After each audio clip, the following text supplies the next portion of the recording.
4个朋友天天馋我的身子。帮主蔡姐。小齐啊，帮主马上到期了，你考虑的怎么样了？姐姐刚买了100个大生蚝，晚上来节子里，让姐给你补补啊。蔡姐，我已经有女朋友了。放屁！谁会看上你这个穷屌丝啊？从没天上掉下来一个。真天上掉！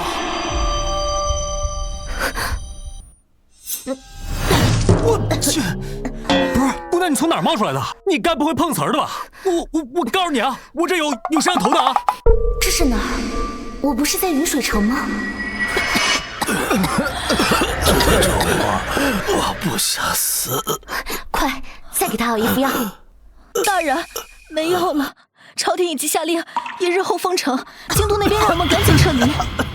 大人，不要抛下我们！我不走，这里需要我。爹，你儿不小了。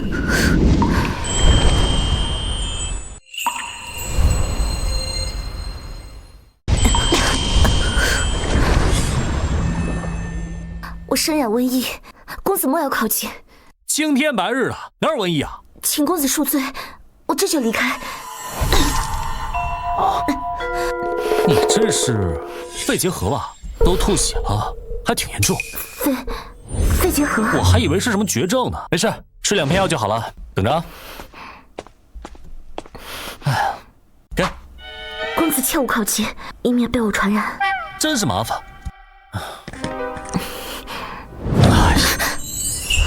哦，好美啊！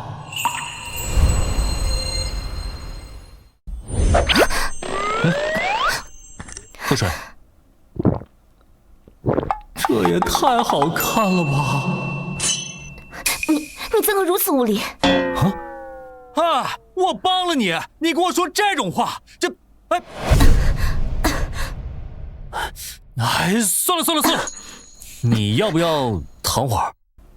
我的病没有人能够治好，我的胸口不疼了，呼吸也顺畅了。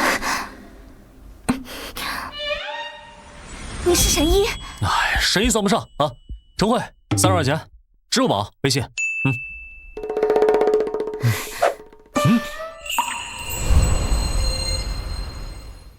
神医，求您救救云水城10万百姓。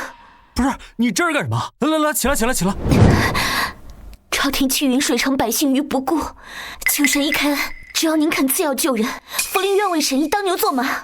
什么朝廷云水城啊？不是，姑娘，你脑子是不是真烧坏了？公子，小女子所言句句属实。看她的表情不像演啊，难道她真是从古代穿越过来的？这也太扯了吧！怎么救？若是神医，愿意赐神药，福临愿倾尽所有。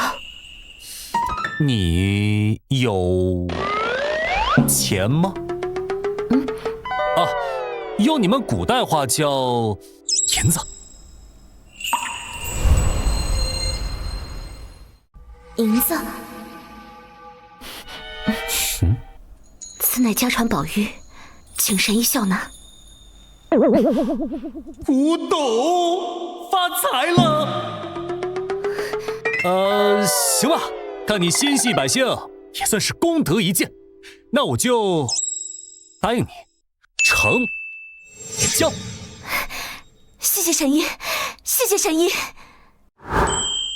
兄弟，你这只玉簪从哪儿来的？怎么了？是不是很值钱啊？何止是值钱，这只玉簪是大千王朝宫廷御造，只有王侯贵族才能拥有。你跟兄弟说实话，你是不是把谁的墓给刨了？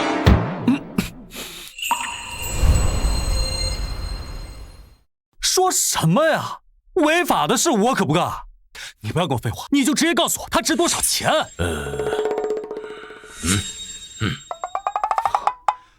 我这么好的东西，你跟我说3万块钱，你真是……不，300万。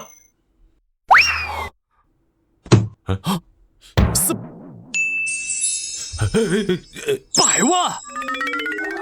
我一箱药才1万块钱啊，这直接就翻了300倍啊！也不知道他下次什么时候再来。要是再来的话，那我岂不是一夜暴富了？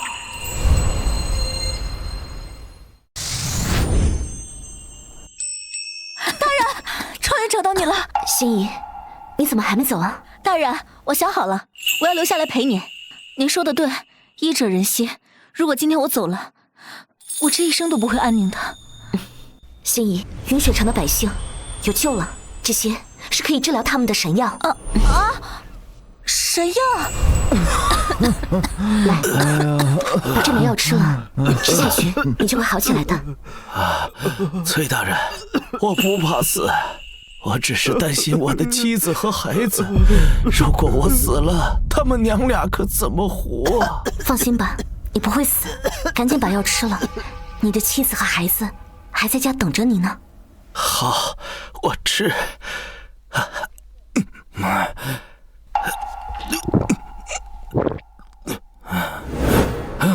我好像不咳嗽了。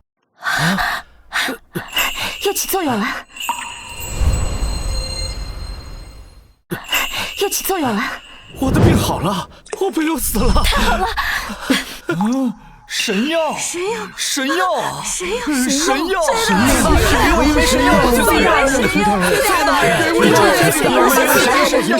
快，给他们每人发1枚。是大人。我也要给我也要，给我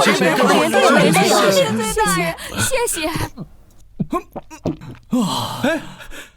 哎，我不咳嗽了，我也好了，这药真的有用，谢谢崔大人，谢谢崔大人，谢谢再生父母，崔大人，谢谢崔大人，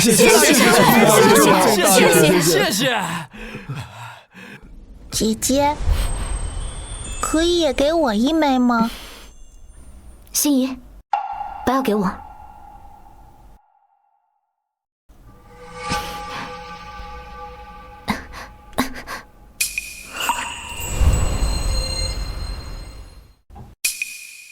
姐姐，我是不是来晚了？要是二丫跑快点就好了。是二丫害死了娘亲。不是二丫的错，姐姐答应你，你的娘亲一定会没事的，我向你保证。真的吗？我们拉钩，谁骗人谁是小狗。拉钩上吊100年不许变。心怡，你现在马上回去，把我所有的金银首饰全部拿过来。那女孩什么时候再来呀？你到底会不会来啊？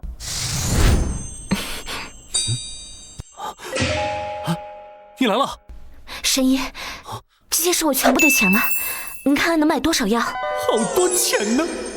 神医，神医，这些应该可以买很多药了。你大概需要多少？1000箱。1000箱？没有1000箱的话，800箱也行，不能再少了。我们云水城还有很多人等着这个药呢。不是我不愿意给你啊，是因为我这存货也真没那么多，好像一共也就2箱。那怎么办？不行，这2箱实在太少了。神医，我求求你了，您再想想办法吧。再多的钱我都愿意付。哎，别！我答应你，我答应你。哎呀，要不这样吧，你先拿着那2箱走，明天这个时候你再来找我，我尽量把药给你凑齐。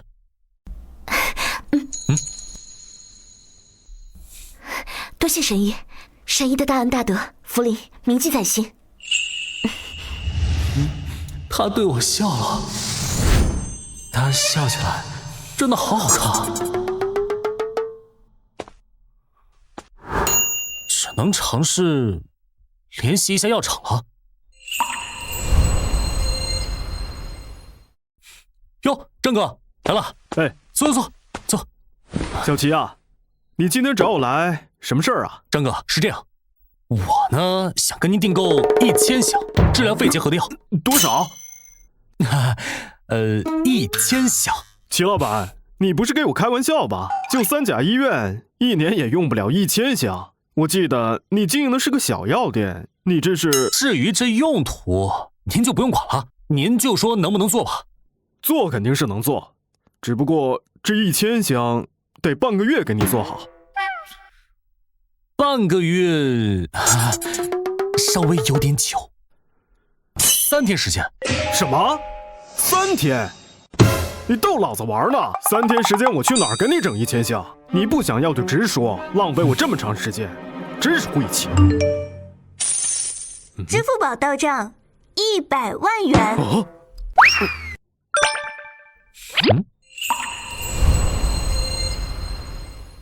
哎呀，齐老板，您看这事儿整的，刚才是我太冲动，您别往心里去。没事儿，我理解。嗨，咱们这么多年交情了。那你看这个时间，没问题。我现在就把其他订单都叫停，让所有生产线24小时全力生产您的订单，3天之内1箱不差给您送到。那就有劳张老板，等你的好消息了。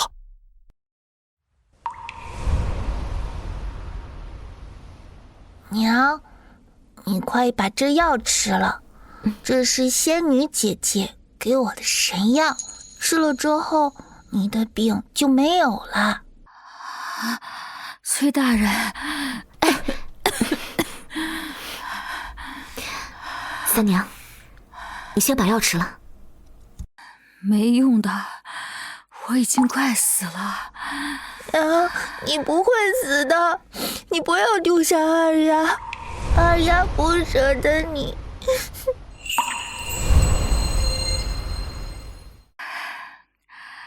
崔大人，我不怕死，可是我放心不下二丫，她才8岁，在这个世界上只有我一个亲人。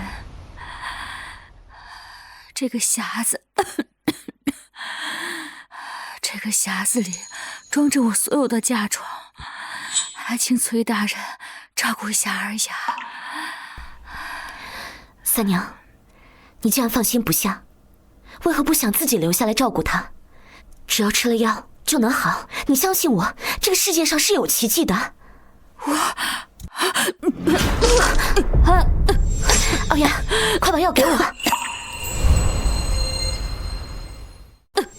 二丫，快把药给我。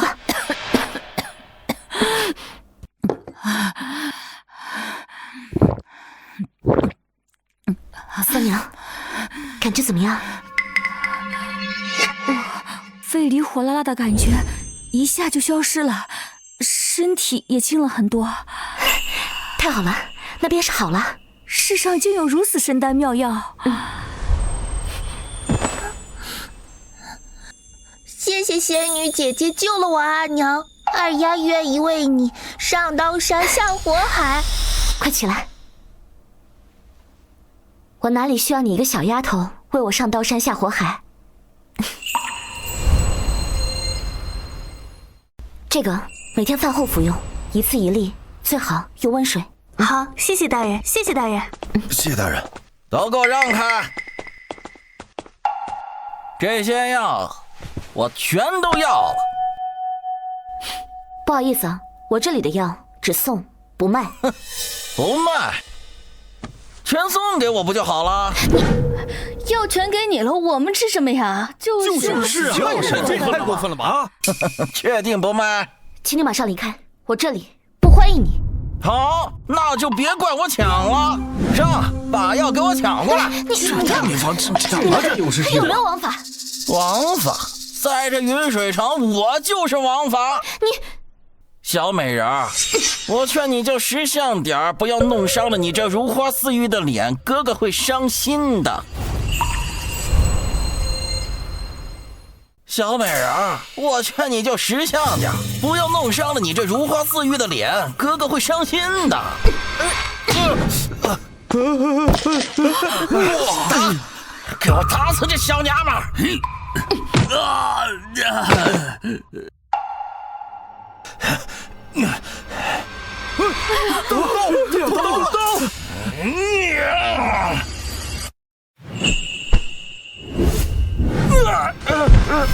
打得好，他敢敢了？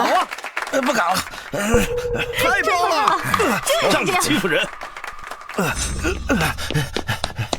人，不好了，大人，出事了！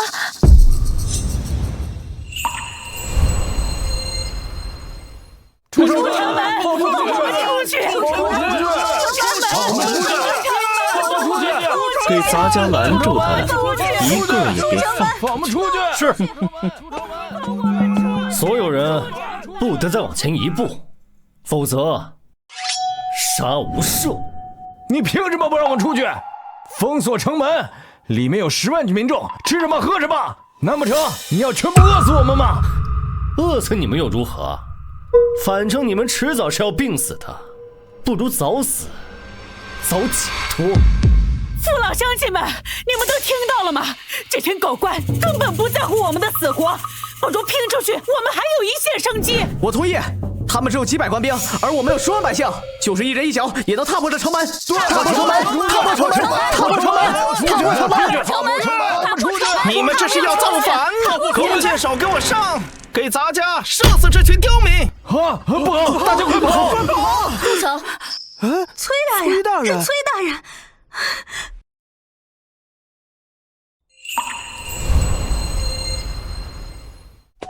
放下，都放下！崔大人，你怎么还没走啊？其他御医都回京了，你也收拾收拾，随杂家回京吧。我不回。三府公公，是谁给你的权利，让你把武器指向平民？还有没有把人命放在眼里？有没有把当朝律法放在眼里？崔大人，你这说的什么话？分明是这些百姓要硬闯城门，我没办法才这样做的呀。而且杂家呀，奉的可是陛下的旨意，难不成崔大人要抗旨不成？陛下只是下旨封城，并没有让你滥杀无辜吧？崔大人，这城不能封啊！城封了，粮食运不进来，全城的百姓都会一起饿死的。什么？粮食也运送不进来？什么？粮食也运送不进来？你们究竟安的什么心？粮食不能送进来，城中百姓如何生存？这可是陛下亲自下的旨意，粮食若能进城，城门便不可能彻底封闭。只要有1人偷溜出城，瘟疫就会散播出去，到时候酿成大祸，谁来负责？无稽之谈！这城门左右不过6丈宽，若是有人严加看守，断不可有平民偷偷溜出去。不过是你们官兵怕感染，贪生怕死罢了。贪生怕死又如何？人不为己，天诛地灭。你这狗官，你不想让我活，你别想活！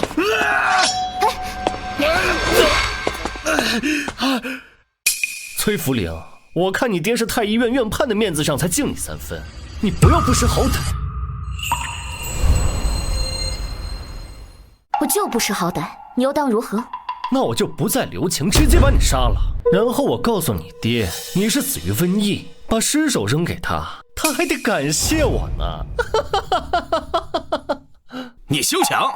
崔大人可是我们的救命恩人，你想杀他，就先从我的尸体上踏过去。崔大人乃当世神医，是我们云水城的恩人，你想杀他，就先杀了我们。崔大人用神药救了我们一家人的性命，谁敢动他1分，我就跟谁拼命！保护崔大人！保护崔大人！保护崔大人！保护崔大人！保护崔大人！一群蠢民！崔福陵给你们下了什么迷药？废老乃不治之症，天下没有任何人能治好他。那是因为你没有见识。崔大人的医术，岂是你等小辈可以理解的？其实，你们的病不是我治好的。什么？崔大人？什么？崔大人？什么？看吧，我就说他是个骗子。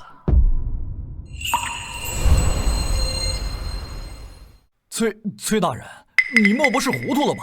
明明就是你治好了我们大家都看到了。是啊，我们都看到了，是了呢，都看到了。他都亲口承认了，你们居然还相信他，活该你们感染瘟疫。我只是说不是我治好的，我可没说他们的病没好。治好你们的是另一位神医，一位住在仙宫里的神医。神医，这前几日我同样身患瘟疫，绝望之际，寻到一处无人的胡同，胡同里藏着一处神仙的居所，那里神奇无比，非凡人所能想象。里面住着一位年轻的神医。神医看我可怜，便赐我神药，同时允许我用金银财宝换取神药。你们的药就是同那位神医换的。神仙，真的假的？这世上真的有？大人不会骗我们吧？不会是骗我们的吧？真的假的？我就说嘛，这神药不似凡俗之物，果然如此啊！一派胡言！一派胡言！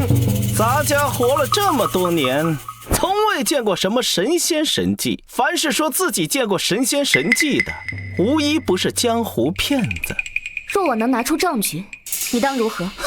那我便禀明圣上，说你们得到神医庇护，不日便可消除瘟疫。求圣上再宽限几天，延后封城时间。这可是你说的，大伙儿可都听见了。你别高兴得太早了。若你拿不出证据，你就任由咱家处置啊。好，我答应你。我跟三福公公的赌约，想必大家也都听到了。那就劳烦大家随我一同去做见证吧。好，我们相信你，我们相信你，相信你。走。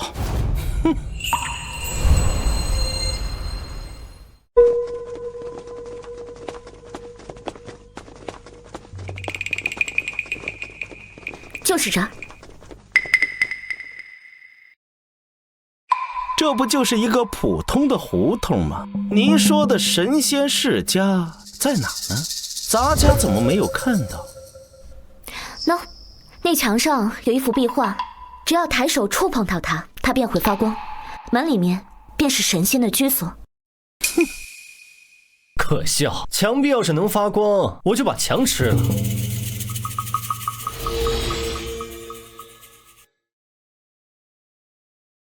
这怎么样？现在你们相信了吧？这怎么样？现在你们相信了吧？可笑！墙壁能发光，你怕不是脑子进水了吧？这啥也没有啊！这啥也没有、啊。什么情？这怎么？你们怎么都这个表情？墙真的在发光，你们看不见吗？大人，这就是一堵普通的墙壁啊！难道这扇门只有我能看见？不是，怎么可能？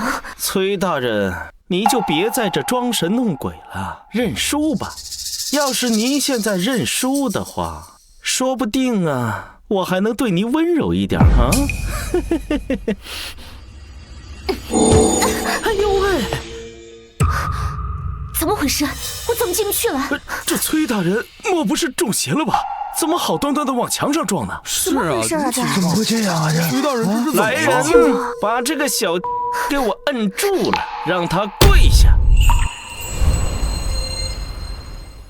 崔大人这是怎么来人，把这个小给我摁住了，让他跪下。你们放开我，蔡大人，放开！请看。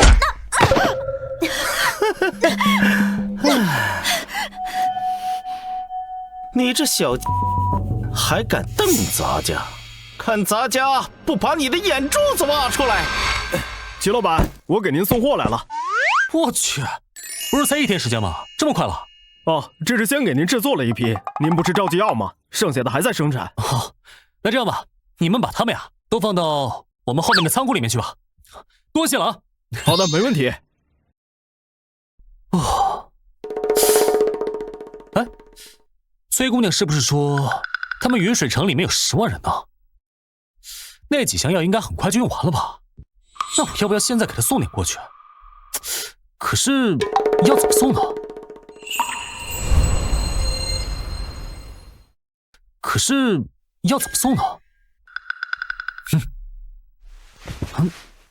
哎，试试。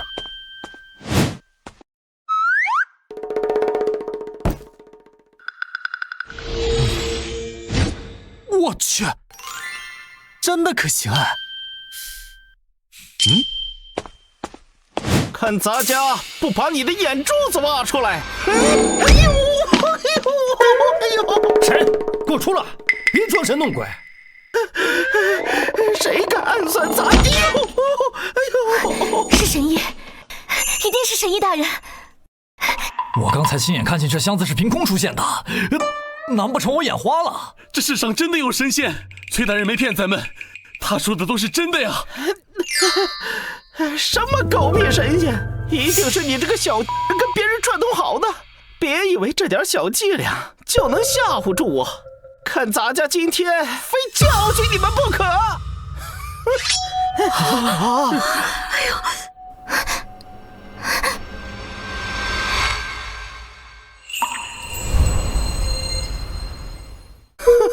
哟，你这小脸长得真不错，你就用这张脸俘获这群人的吧。看我今天把他刮花了，你以后还怎么俘获人心？不要！喂，谁？又是谁？鬼呀！神仙显灵了！神仙显灵了！神仙显灵了！显灵了！神仙显灵了！求神医眷顾云水城，还百姓一方安宁。求神医眷顾云水城！神仙饶命！神仙饶命！小人无意冒犯，你大人千万别记小人过呀！神仙饶命！哎呦！哎呦！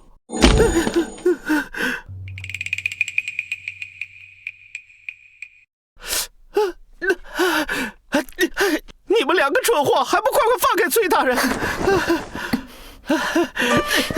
崔大人，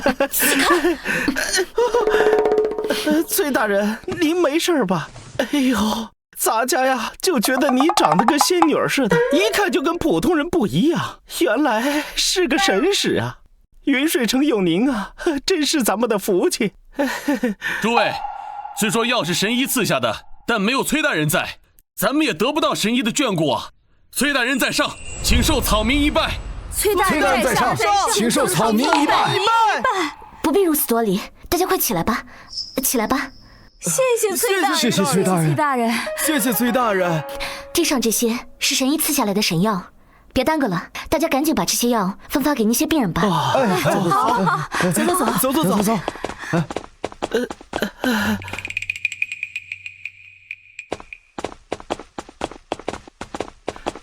崔大人，您还有什么吩咐？我跟厉统领一定万死不辞。崔大人，您还有什么吩咐？我跟厉统领一定万死不辞。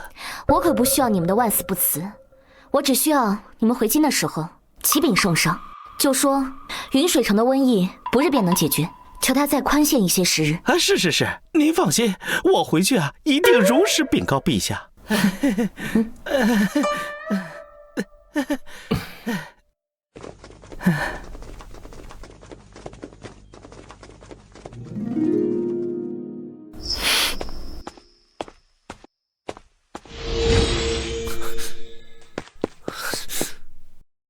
消失了，墙壁里竟然真的藏着神仙居所！可恶，凭什么神迹不发生在我身上？哎呦，总算是搬完喽。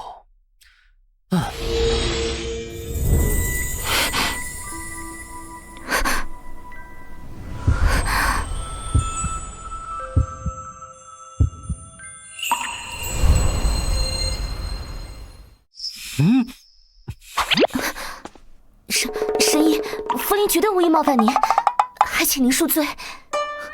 哎，别！你女孩子家怎么老喜欢给人下跪啊你？以后在我面前不准跪。福林，遵命。还有，我有名字的，不要再叫我神医，我叫齐觉明。这怎么行？神医就是神医。算了，跟这古代人也说不明白。来，坐，我跟你好好科普一下啊。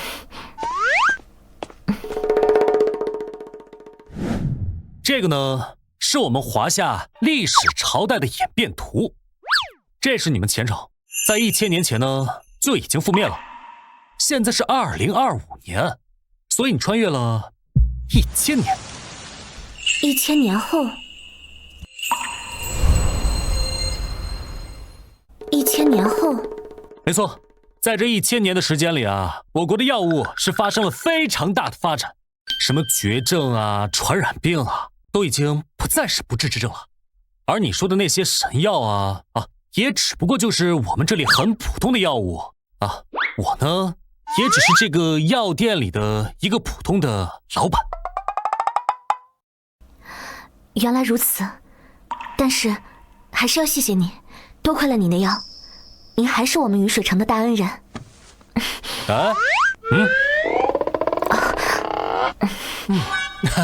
也没有那么好了，嘿嘿。把药卖给你，我能赚上上百倍的利润，傻子才不赚这钱呢。那现在呢，你也了解我了，我是不是也应该了解一下你啊？你叫什么名字啊？现在在朝的是哪个皇帝啊？然后云水城为什么会发生瘟疫呢？小女姓崔，名福临，是四药司的一名女医。如今当朝的是德孝皇帝。德孝14年秋，南方洪水频发，当属云水城受灾最为严重。洪水过后，城中的百姓便出现了咳嗽、发热的症状，后来发病的人越来越多，逐渐就演变成了瘟疫。哦，怪不得呢，洪水之后是很容易爆发瘟疫的。哎，那你们云水城现在怎么样了？那还得谢谢神医，多亏了您赐的神药。城中的百姓们吃了药以后都逐渐好转了，相信这瘟疫很快就能过去了。那就好。那个神医，我就先走了。云水城事务繁多，我下次再来感谢你。怎么走那么急啊？你就不打算留下来一起吃个午饭吗？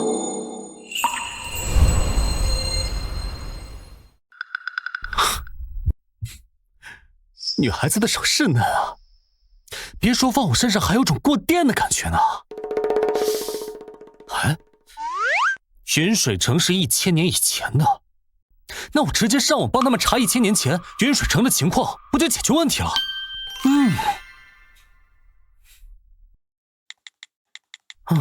云水城，大前王朝重要都城，公元1025年。云水城爆发天花病毒，德孝皇帝下令火烧城池，自此云水城永远消失在历史长河中。不是废牢吗？怎么变成天花了？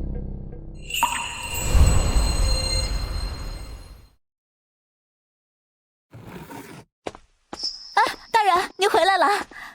城中现在情况如何？您放心好了，这次药物的数量足够发给城内所有病人。云水城的情况马上就能恢复正常了。好，这个太好了。崔大人，求您救救三娘和二丫，他们染上天花，要被人烧死了。什么？三娘，快把二丫交出来！她得了天花，你想害死我们所有人吗？放手！二丫是我的命根子，我不允许你们任何人伤害她。三娘，你糊涂呀！二丫活不了多久了。可是二丫是我身上掉下来的肉啊！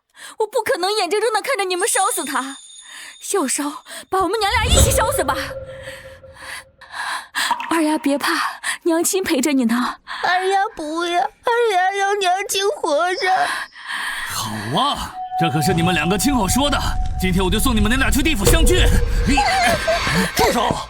三娘，你们没事吧？哎呀，崔大人来了！崔大人来了！崔大人来了就好了。你们怎么这么恶毒？居然要烧死一对孤儿寡母！我恶毒？他得了天花，你想全城人给他陪葬吗？崔大人，你给大家评评理，以往都是这样做的，我有错吗？是，这小丫头是可怜，我们就不无辜了。是啊，就是啊。大家稍安勿躁，我能理解大家的心情，但是你们换位思考一下，说是你们自己得了天花，你们愿意被人烧死吗？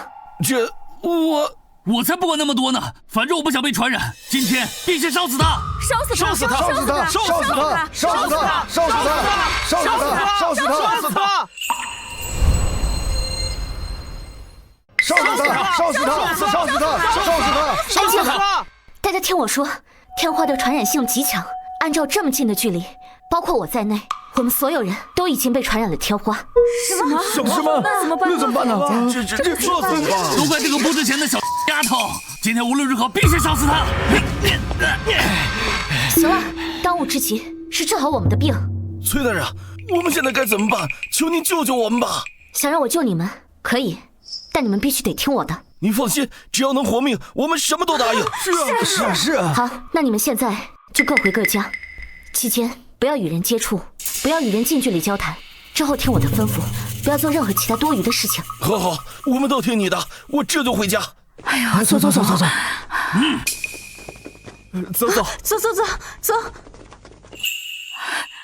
崔大人，您救了我，也救了二丫，三娘无以为报，愿给您当牛做马。崔大人，您救了我，也救了二丫，三娘无以为报，愿给您当牛做马。起来，这件事情之后再说，当务之急是先救你女儿的命。我立刻去求助神医。二丫，没事的，姐姐去找神医救你，你回去乖乖睡一觉就没事了啊。谢谢姐姐，二丫一定好好睡觉。真乖。心怡，我去找神医，这里就先交给你了。大人您放心，这里有我。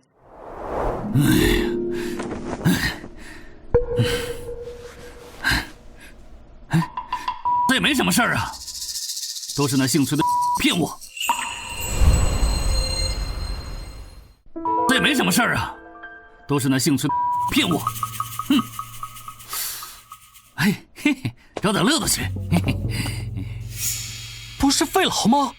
怎么变天花了？这天花不得了啊！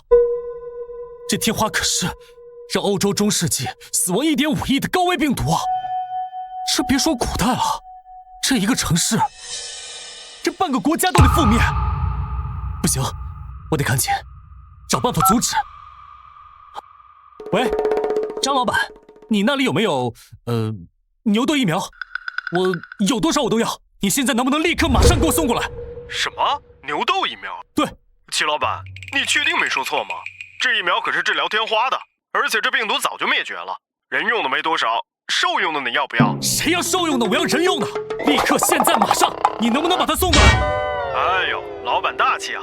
您放心，只要钱到位，什么都不是问题。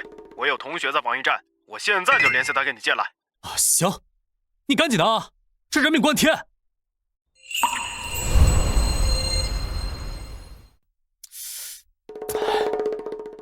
得赶紧告诉福林啊，也不知道他什么时候能再过来。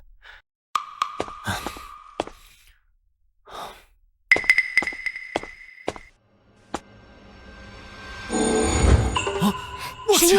哎，你那有人得天花了！神医，您都已经知道了，那现在怎么办？天花能治吗？你先别着急，我已经找人把治疗天花的东西给寄过来了，就稍微再等一等就可以了。多谢神医，多谢神医。稍等。喂。哎呀，老板，运送的这半路遇到了个碰瓷儿的，现在走不了了。你要不再派一辆车过来呢？你现在人在哪里？给我报位置。哎，知道了。你在店里等我，我去马上回来啊。哎，这几天呢，城里感染肺痨的人呢越来越少，这还真的感谢一下那位崔大人呢。那位崔大人真是不得了，他是天上的神医派下来的神使，来拯救我们大家的神迹。呸！狗屁的神使，他就是个半吊子郎中。呸！狗屁的神使，他就是个半吊子郎中。张兄何来此言呢？昨天我邻居家的那个赔钱货感染了天花。什么天花？哎，你们听我说完。本来啊，我们计划一把火烧掉那个赔钱货的，结果呢，被那个姓崔的阻止了。他还说我们都感染了天花。我呸！老子一点事儿都没有。哼！是？天花！我一点事儿都没有，你们这么看我干嘛？天花是天花，怎么可能？我刚才还好好的，怎么染上天花了？不好，他病发了。张三，崔大人不是让你待在家里吗？你出来干什么？我以为我没什么事儿了，现在怎么办？我不想死啊！你不要过来啊！你离我们远点儿！你好啊，亏我把你们两个当兄弟，现在就因为我感染了天花，竟然如此对我，我算是把你们两个看透了。谁跟你是兄弟？自己得了天花自己去死吧，别来祸害我们！要死一起死！救命啊！救命啊！救命啊！不行，不能让他出这个门呐！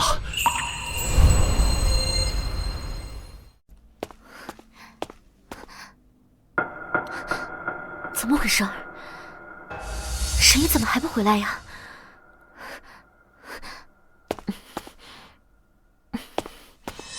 哎呀，还有没有王法了？你这撞了我的腿，还想肇事逃逸？大爷，我停车的时候离你还有1米远，我怎么可能撞到你呢？不行，赔钱！我还有急事，你这不是明显讹人吗？这老头怎么还讹人呢？现在可不行这套了。也不一定吧，我看他穿的还行，应该不至于故意讹人吧？齐老板，怎么回事？可算来了，我实在没办法才给你打的电话，他讹人。你能解决吗？我等交警来了再处理吧，我不能耽误你的事儿。你的药在后备箱，你去后备箱拿吧。我在这儿等一会儿。你要实在解决不了，你给我打电话。行，我忙完就回来帮你。哎，好，没问题。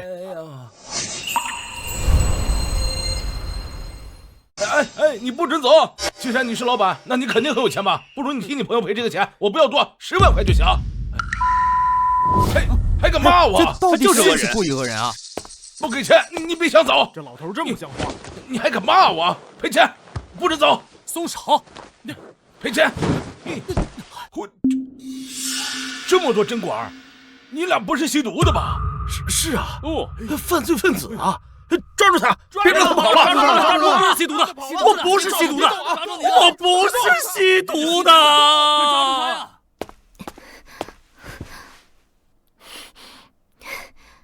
这都过去2个时辰了，这怎么还不回来呀？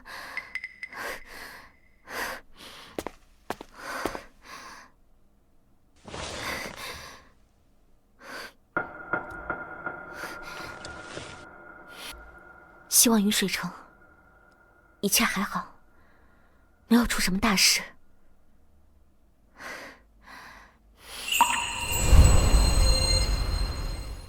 要死一起死！救命啊！救命啊！救命啊！不行，不能让他出这个门呐！看我的！别过来啊！搞定！总算安生了，现在就等崔大人回来了。不好了，云水城爆发天花瘟疫了！快，什么情况？不好了，云水城爆发天花瘟疫了！为什么会这样？为什么会这样？大家都别慌，死吧，下地狱吧，死吧，谁都别活了！完了，完了！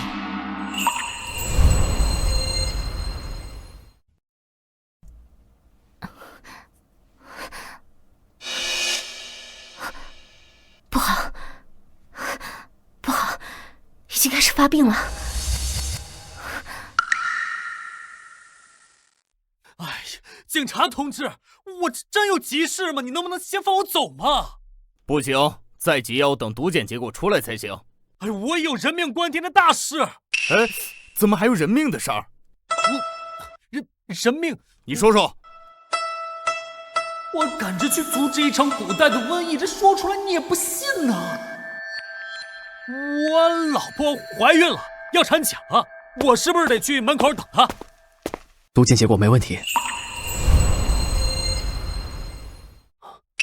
行，那你可以离开了。哦，谢谢啊。恭喜啊，你要当爸爸了。福灵，我回来了。福灵，你没事吧？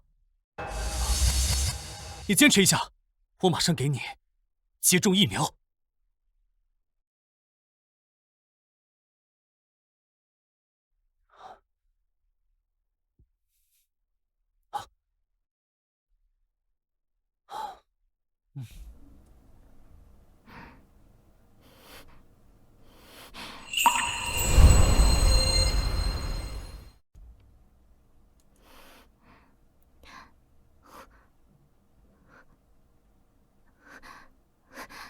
神医，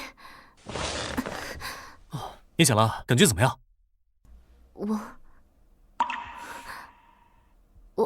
我没事了。神医，你把药带回来了，太好了，我可以回去救助百姓们。别，这不是药，这个是注射液和针管。针管和注射液？这是什么东西啊？这个叫注射液，这个叫针管。我现在给了你，你也不会用，要不我教你吧？就是用这个针把这个注射液打破以后呢，从里面扎进去，然后用这个长杆吸出来，抽完液体后就把针头插进肉里，把袖子拎起来。不好意思啊，就打到这儿，扎进去，然后缓慢按下长杆就可以了。学会了吗？我懂了。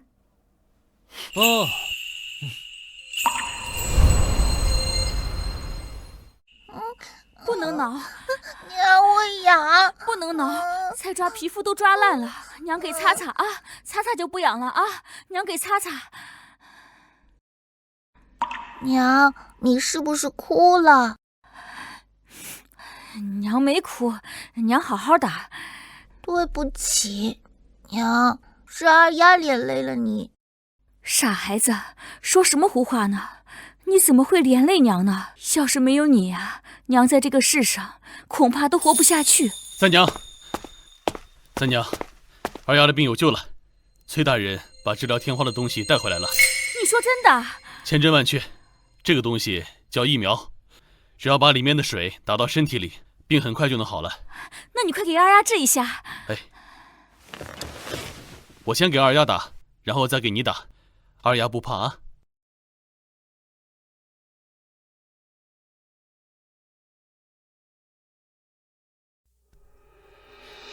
怎么样？好了，二丫脸上好了。娘，我不痒了。哎呦，真是天神菩萨保佑啊，神医保佑。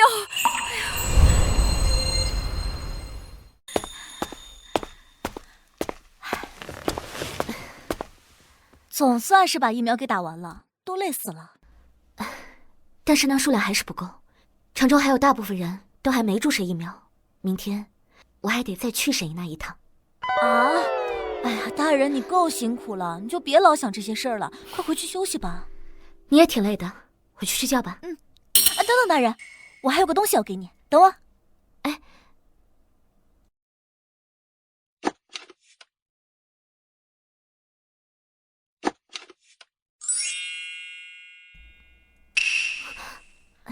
这里面呢是一些金银珠宝，你上次不是说神医的药需要用金银换取吗？那这钱肯定不能让你一个人出啊，这些都是大家主动筹集交给我的，您就收下吧。替我谢谢大家。那你快回去休息吧，天色都不早了。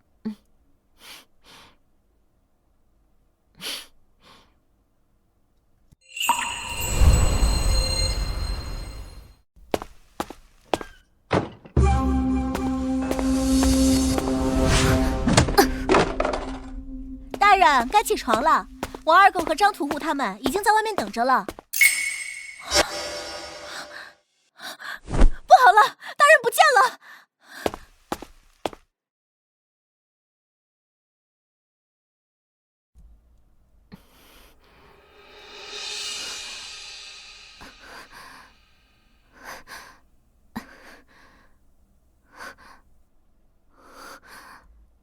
我这是在哪儿？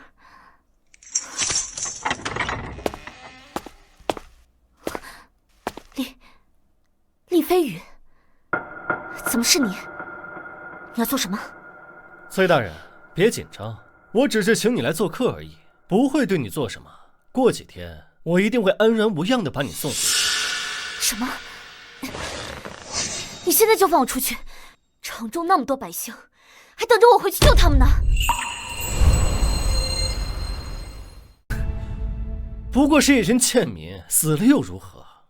何必崔大人劳心伤神？我再告诉你一遍，现在就放我出去，否则我就去禀告圣上，让他革了你的职。那你也得有命告状啊！实话告诉你，我就是故意的，要怪就怪你爹在朝堂上得罪了人。既然云水城的情况已经控制住了，那我看就不必封城了吧。陛下，还有一件大喜事啊！云水城中出现神迹，神医降下仙药，拯救了全城百姓。全赖陛下您的功劳，往后我们大前王朝必将更加繁荣昌盛，长盛不衰呀！哦，当真有此事？奴才绝不敢欺瞒陛下，奴才和厉统领都亲眼看见了，还有10几位侍卫也亲眼见证，这事儿啊，已经在云水城传开了。的确如此，陛下。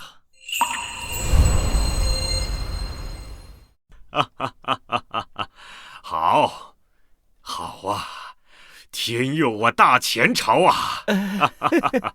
两位爱卿需要什么奖赏，尽管提。能让陛下开心，就是对我们最大的赏赐了。而且这次最大的功臣不是我们，而是崔御医的女儿崔福令，崔大人。哦，他做了什么？云水城中只有崔大人能与神医联系，我是想崔大人不顾生命危险救助百姓的行为感动了神医，因此神医啊才赐下了神药。崔御医，你女儿不错呀，有你的风范呀！啊，多谢陛下夸奖，小女只是做了自己该做的。爱卿不必谦虚。等你女儿回京，朕要大大的奖赏她啊！谢皇上。不好，绝不能让崔文正的女儿得宠，否则太医院院长之职绝对会落在崔文正身上。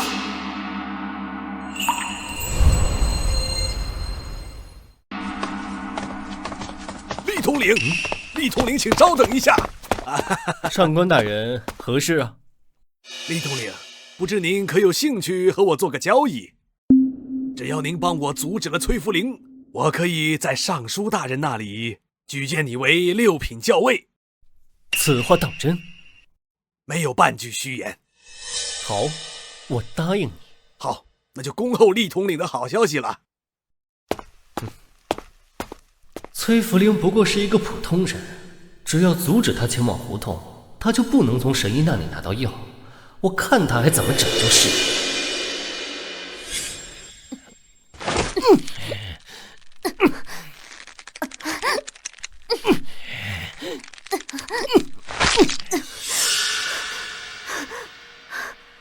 饶你命！我要让你亲眼看着这云水城是怎么变得生灵涂炭的！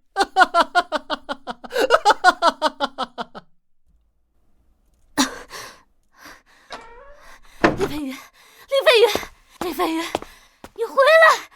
厉飞宇，你给我回来！回来！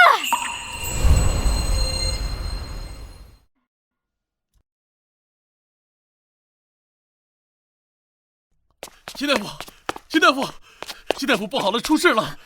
快带上！啊，已经有上万人都感染天花了，怎么办？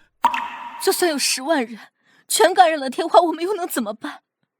我们现在根本没有任何办法。秦大夫，你也别太灰心，说不定崔大人就是去找神医去了，等一段时间他就会回来救我们。我也希望啊。可是大人他已经消失3天了，往常他去找神医的时候从来没有这么长时间过，而且他失踪的那天，地上散落的全都是金银珠宝。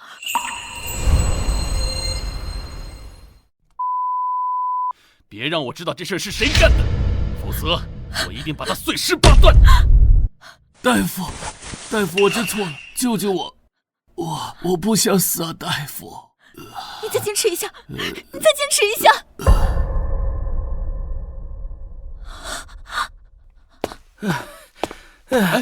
怎么样？崔大人找到了吗？没有找到崔大人。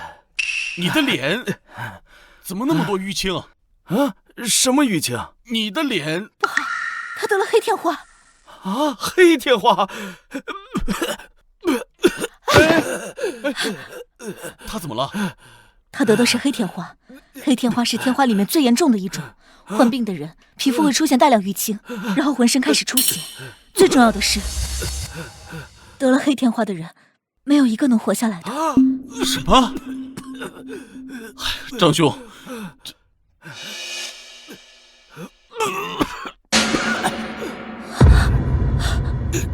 告诉我妻子，我不能陪她到白头了。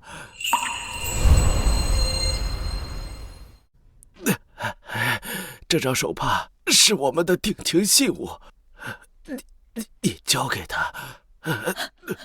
张兄，你会没事的啊！嫂子还等你回来，跟他白头到老呢啊！张兄，大人，你快回来吧。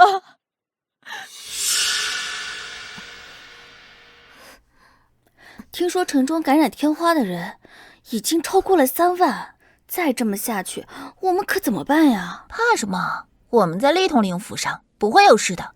过2天，厉统领就带我们回京了。神医大人，如果你能听到我的祈祷，就救救我，救救我们云水城吧。3天时间了，茯苓怎么一次都没有露面啊？不会出什么事了吧？还是说他觉得我没用了，不想再利用我了？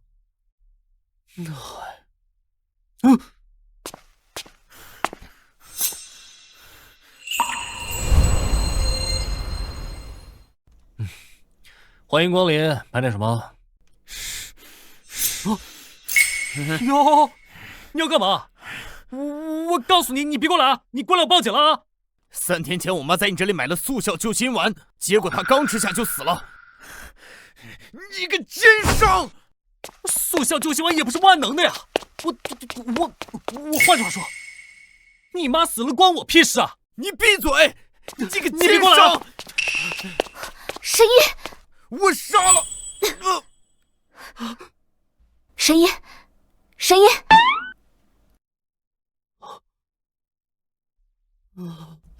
还好你来了，我差点死了个屁的了。女孩子的身体真的好软，好想多抱一会儿。神医，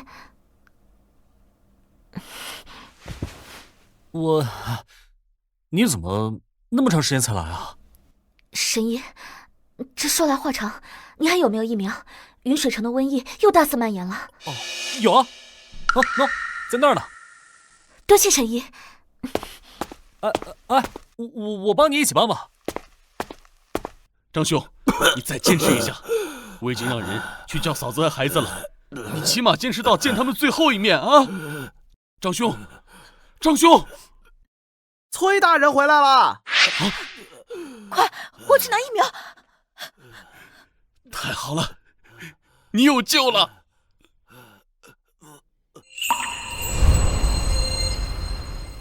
崔大人，你可算回来了！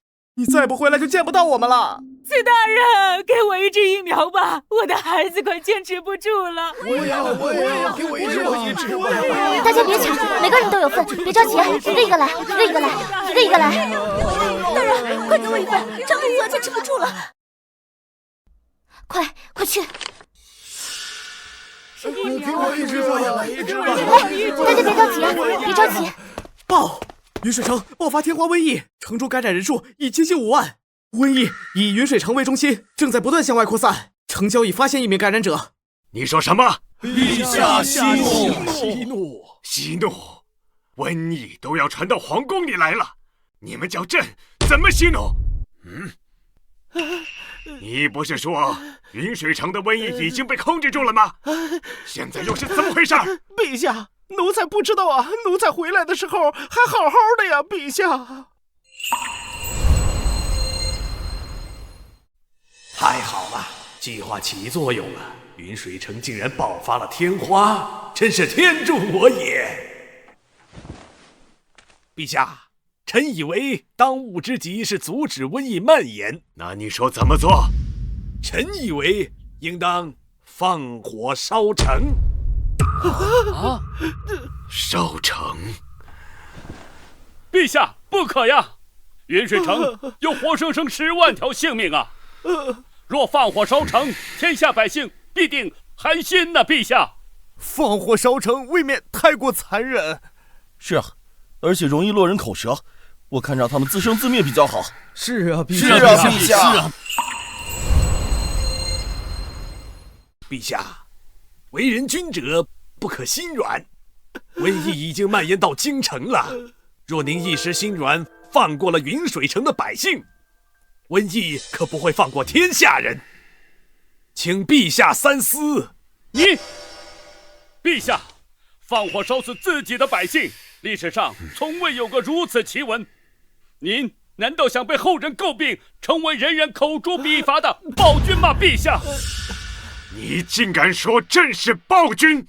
如若陛下坚持这么做，那您就是暴君。好啊，那朕这个暴君就当定了，传令下去，3日之内火烧云水城。陛下，求陛下收回成命，那样会激起民愤，酿成大祸呀！陛下，崔御医，我看你是真的老糊涂了吧？崔元正当朝冒犯龙颜，押入天牢，择日问斩。老东西跟我斗！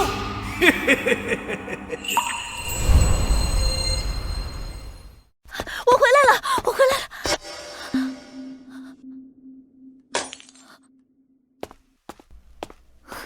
他怎么样了？张屠户去了。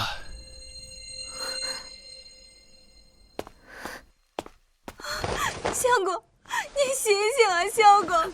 爹，相公你醒醒！爹，相公你醒醒啊！爹。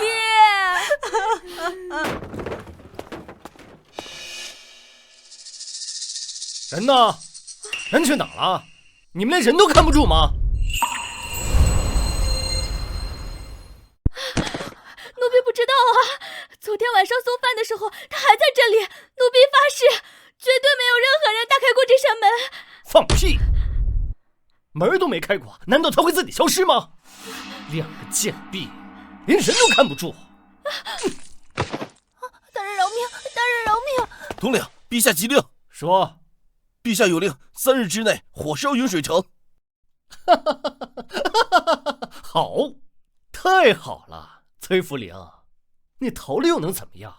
现在连陛下都站在我这边。传我命令，召集所有兵马，今夜我要让这云水城变成一片汪洋火海。是。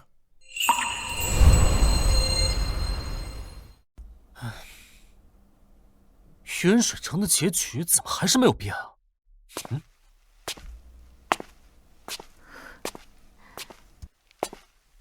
哟，你来了。神医，这是给你的报酬。哦，这多不好意思啊，这，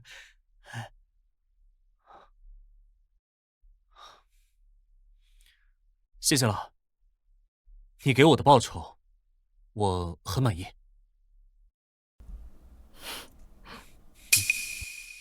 哟，你哭什么呀？我回去晚了。我回去的时候，张屠户他已经死了。要是我早点回去的话，他们就不会死了。那又不是你害的。又不是你害的。都怪我，都怪我。别哭了，啊！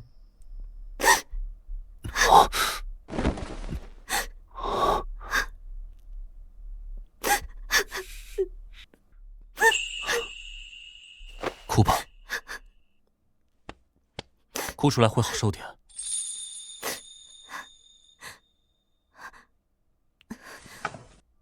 那个，不好意思，是我情绪失控了。没事儿，人之常情嘛。那我就先走了。哎，等等，我有个东西要给你看。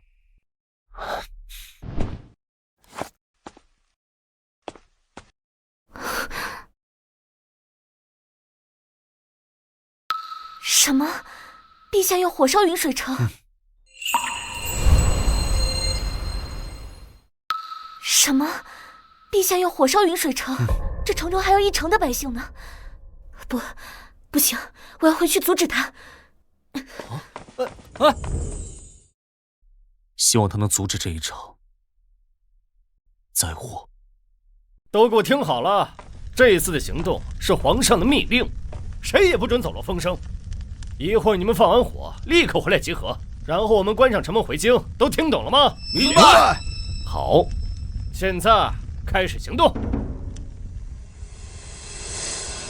你们都愣着干什么？大人，你看，外面有人来了。想要烧城，先过了我们这关。对，没错，先过了我们这关。你怎么知道？谁走漏的风声？想要人不知，除非己莫为。李飞宇，你丧尽天良，失败乃命中注定。李飞宇，你丧尽天良，失败乃命中注定。我丧尽天良？我奉的可是圣上的旨意，你们这群人是在违反圣旨，犯了诛九族的滔天大罪。诛九族又如何？不反抗，我们还不是要死全族？是那狗皇帝逼我们上梁山。伸头一刀，缩头也是一刀。我大牛今天绝不做缩头乌龟，一定要宰了你这狗贼！你们这是要造反！厉大人，我们大可不必闹得如此僵硬。我相信陛下出此之策，实属无奈之举。这样吧，您不妨缓上一缓，待我向圣上禀告情况以后，我们再说如何？是谁告诉你我怕你们的？不过是一群虾兵蟹将。崔福陵，你还不知道吧？你父亲因为阻止圣上，已经被押入大牢，马上就要被砍头了。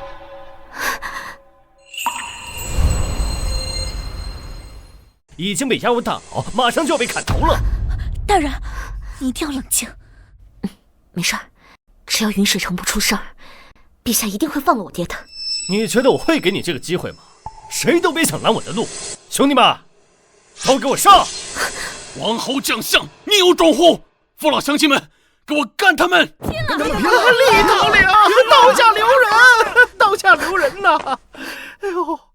别管他，杀了他们！杀了他们！杀了他们！京中陛下重病，急召崔大人回京。你说什么？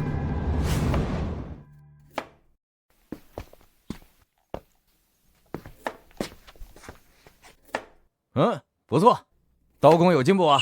谢谢师傅。老鼠！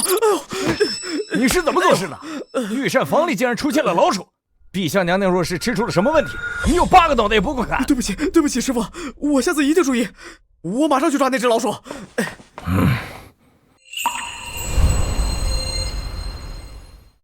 好冷。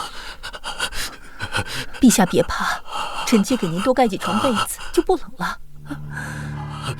热，好热！一群庸医，你们再治不好陛下，本宫就把你们全都砍了！哎呦！让你们治病都哑巴了吗？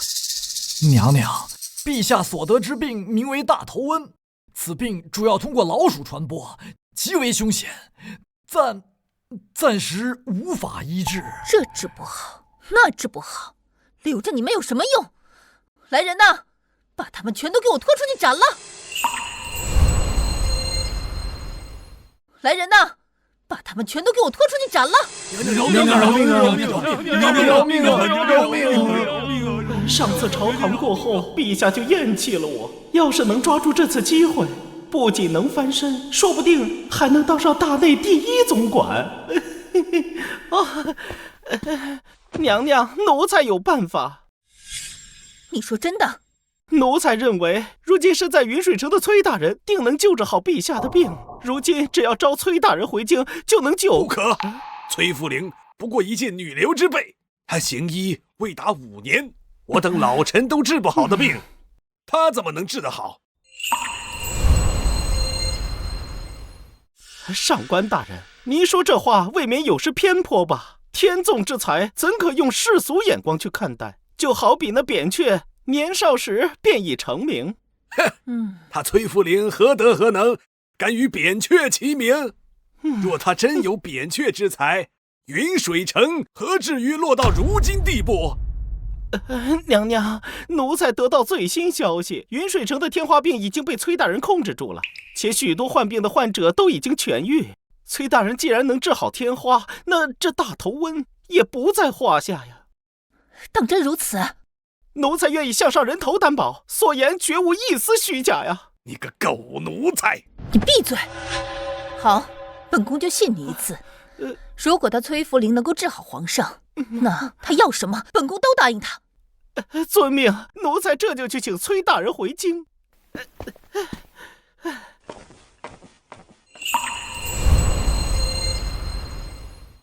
崔大人，跟随咱家回京吧。想让我救治陛下可以，我有3个条件。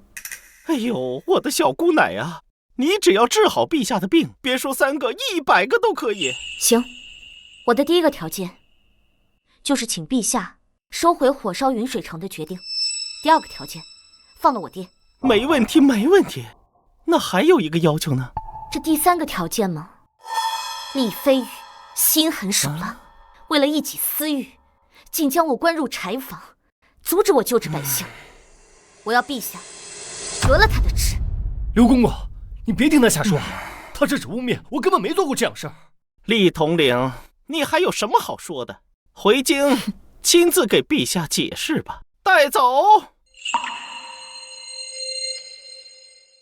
回京亲自给陛下解释吧。带走。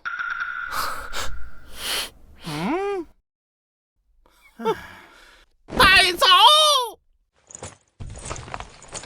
走。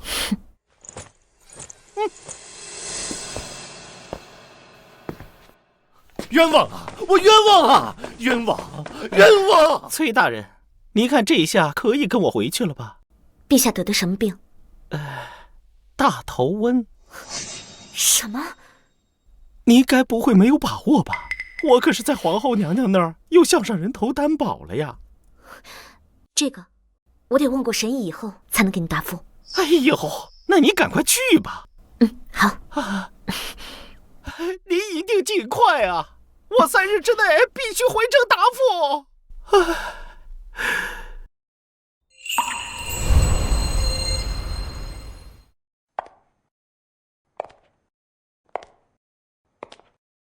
小琪呀，姐姐来看看你。蔡姐，你怎么来了呀？这房租不是都交给你了吗？哎呦，你这药店的情况啊，我是最了解的。这一下能出30万，你不会为了交房租去借高利贷了吧？哎呀，蔡姐，您多虑了，我怎么可能借高利贷呢？这些钱啊，都是我卖药一点一点攒起来的。小琪，你就别骗我了。我知道你自尊心强，但姐是真的喜欢你啊！哎呦，看见姐的大钻戒了吗？300万买的，那送给你。300万。哎呦，你收了姐的礼物，就是姐的人了，让姐亲一口啊！来，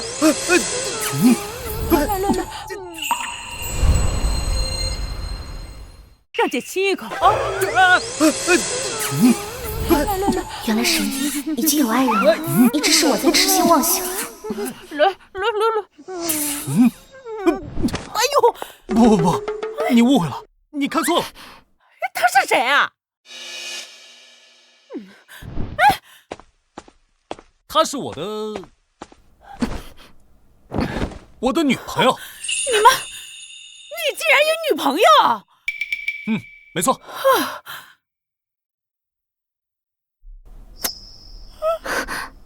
哎呦！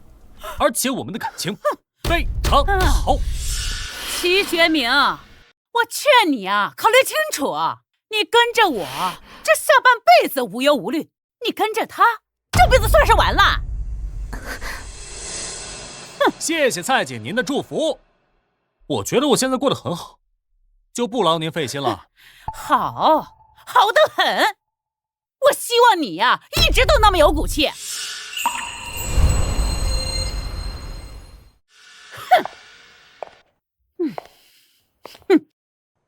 我等着你没钱下跪求我的那一天。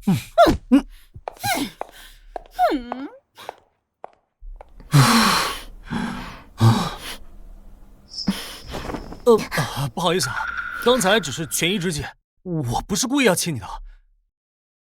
神医既然不是真心，那为何要轻薄于我？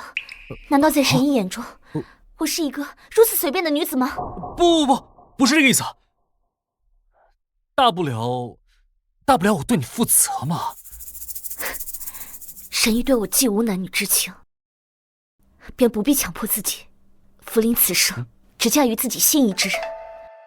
他若不愿，福临愿意剃度出家，常伴青灯古佛。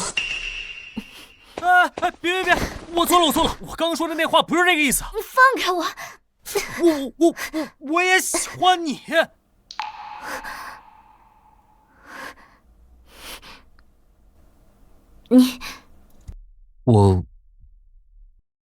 我喜欢你。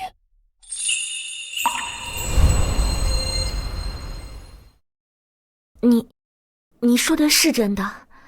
你不是在安慰我？当然是真的了，我从来都不会为难我自己的。你那么善良美丽、聪明大方，怎么可能不喜欢你嘛？那我们要不就在一起吧？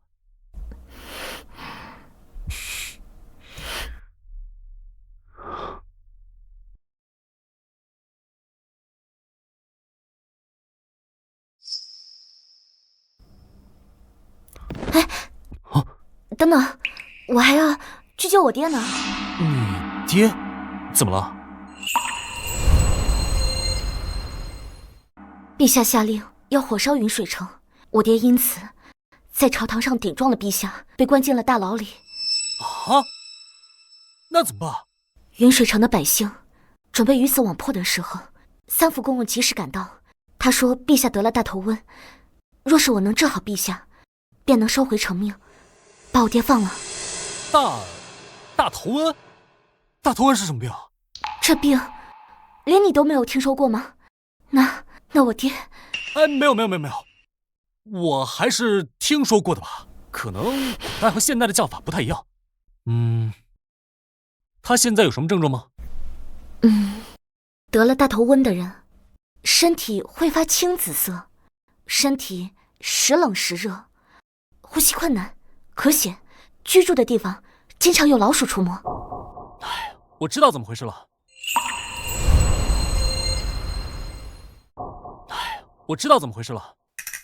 不是，你们城里是不是招瘟神了呀？怎么老是遇到这种天灾级别的瘟疫呢？什么？瘟神？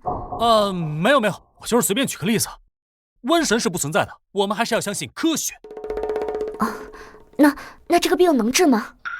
当然可以了，现在我们已经有研究出来对付鼠疫的抗生素。正好我们店里有，你等我一下，我现在去拿。找到了，这个呀，你到时候给皇上吃就行了。不过鼠疫这件事儿，传染性非常强，我估计病例不止他一个。你要是有需要，随时来店里找我。哦，对了，你们那里的老鼠也该治一治了。都听神医的。还叫神医呀？我们俩现在不是都已经是恋人关系了吗？是不是应该换一个称呼啊？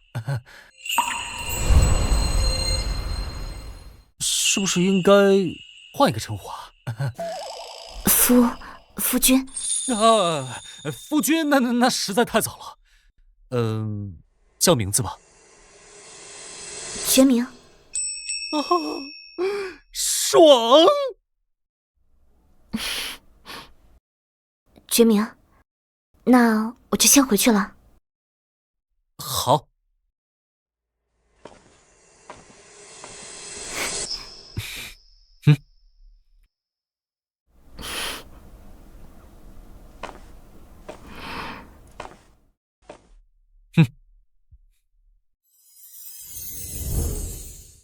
Yes， 哈哈，都等了20多年了，我竟然有女朋友了！哈哈哈。这抗生素我可以找王经理买，但这老鼠药出去买不就行了？今天是个好日子。哎呦，崔大人什么时候回来呀？我等得起，陛下可等不起呀！这才过去多久，急什么？哎呀，哎呦，哪来这么多老鼠？哎呦，不好，云水城已经出现大头瘟了。咱云水城的命怎么这么苦？刚送走了天花，又来了个大头瘟，这世道没法活了。哎，崔大人回来了！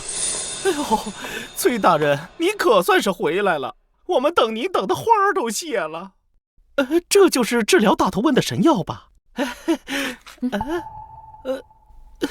只此一瓶，大人您可得拿好了，我爹的性命可就靠这个了。我爹的性命可就靠这个了。哎呀，您就放心吧，咱家不在乎崔一的性命，还能不在乎自己的吗？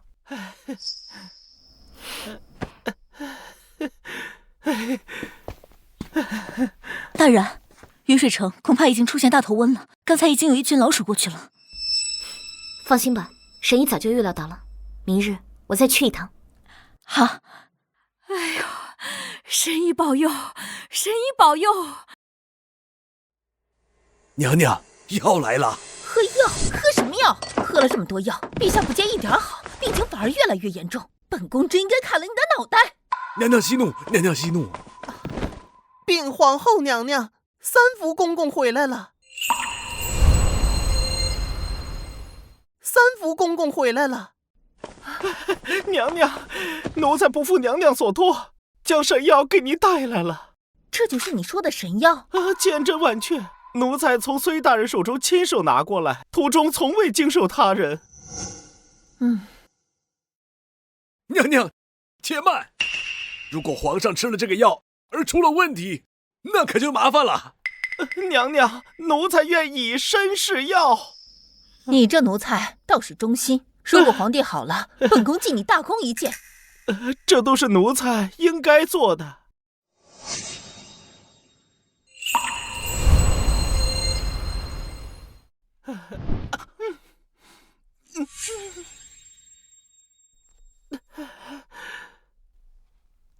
娘娘，3炷香时间已到。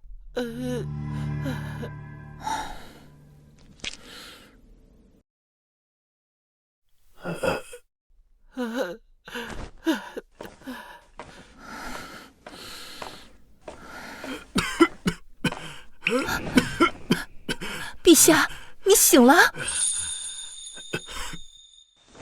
这是怎么了？陛下，你染上了大头瘟，昏迷了很多天，多亏了三福公公远赴云水城将神药带回来，您才醒过来。三福，你有心了，就这一命，朕封你为掌印太监，如何？朕封你为掌印太监，如何？多谢陛下。陛下，奴才还有一事。说。无论是云水城还是神药，那都是崔大人的功劳。可厉统领为了一己私欲，把崔大人关进了柴房，差点害死一城百姓，也差点害死陛下您呢。什么？竟有此事？把厉飞羽给朕带上来。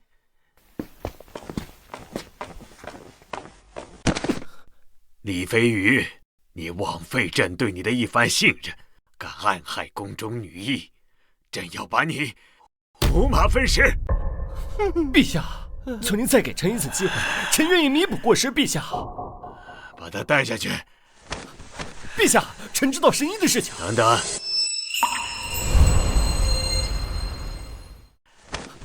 陛下，臣知道神医的事情。等等。不好，我已经得罪了厉飞宇，绝对不能让他活下来。你知道神医的什么事情？陛下，微臣知道的事儿不方便让他人知道，烦请陛下惊退他人。陛下，您不能相信他，万一他中途要谋害您呢？陛下，臣知道的秘密是天下人都会心动的事儿，您若不相信，一定会后悔。陛下，你可不……好了，你们都下去吧。没想到这厉飞宇还有后手，他这次若活下来，我和崔大人就有麻烦了。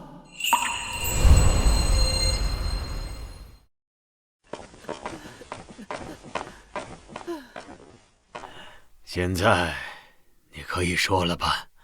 陛下，您肯定知道，这几次的瘟疫都是绝症，可神医的药竟然能治半城的百姓，这简直是奇迹啊！陛下。你到底想说什么呀？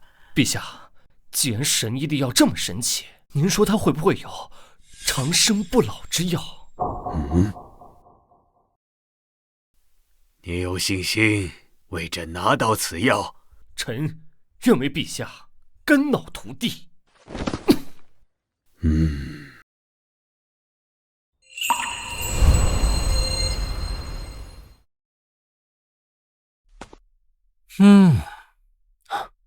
老板，有老鼠药没？有，1袋5块，1瓶50。你要哪种？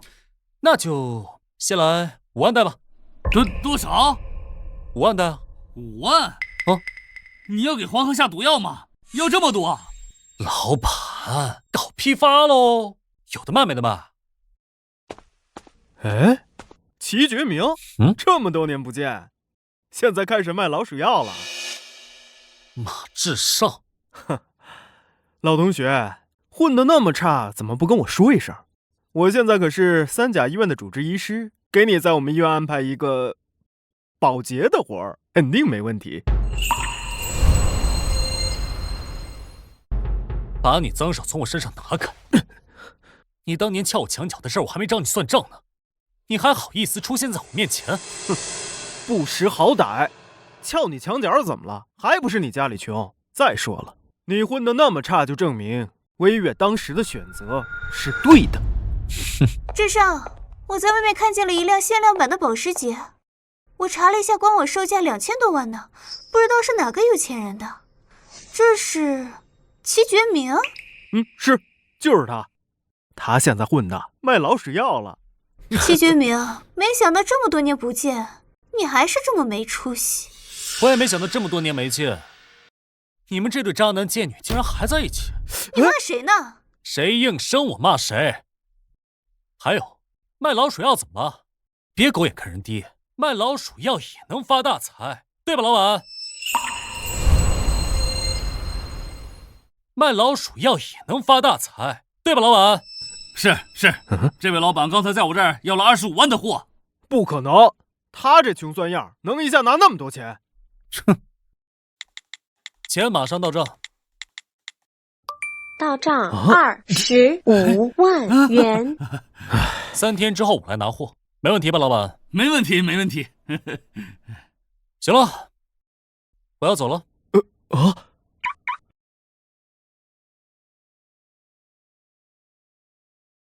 拜拜喽！这是保时捷的车钥匙。看到你们俩过得这么惨，我就放心了。不可能，一定是假的！不可能，肯定是租的。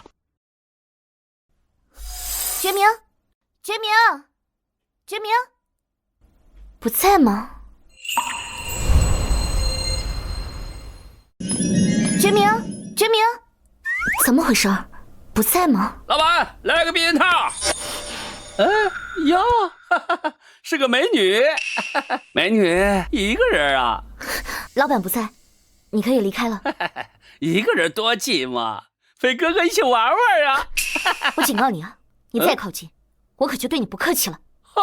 还是个小辣椒，哥哥可太喜欢了。哎呦，好爽！这边也来一下，这边也打我一下，打呀！你打呀！打我！打我呀！打我！你别乱来！你继续打！继续打呀！你继续打！干嘛呢你？给我住手！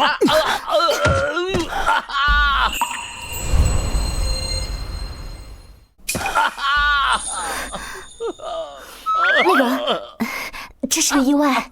哦，你个臭娘们儿，你敢打我你！这还是意外吗？是，这也是个意外。还不赶紧滚！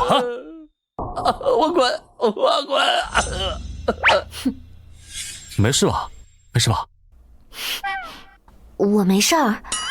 那个，我平常不是这么暴力的。嗨，没事儿。你有保护自己的能力，我很高兴。而且，你还可以保护我。哦，对了，你爹怎么样了？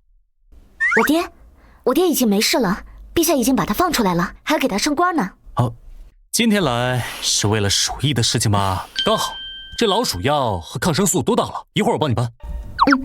哦，对了，这个呢就是老鼠药，人是绝对不能吃的，会被毒死的。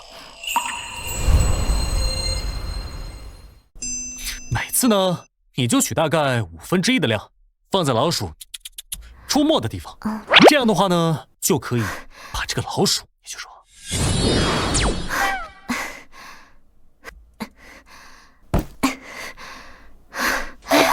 终于搬完了。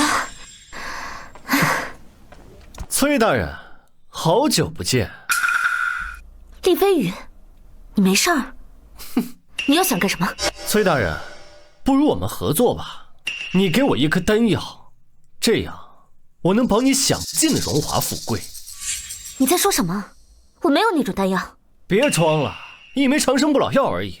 这丹药可是陛下要的，你最好说实话。陛下，陛下，就算陛下要我也没办法，我没有这种丹药。你觉得我会信吗？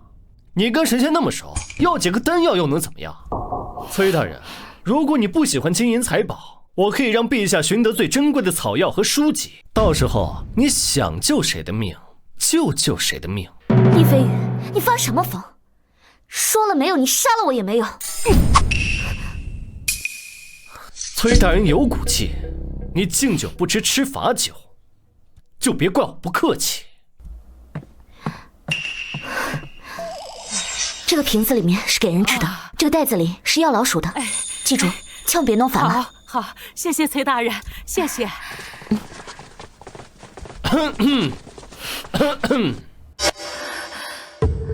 这儿挺热闹啊，我没有打扰到你们吧？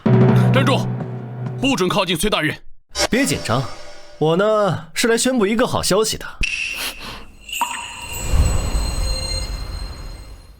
诸位都竖起耳朵仔细听清楚了，我来宣布一个天大的好消息，那就是崔福陵手中有能让人长生不老的神药。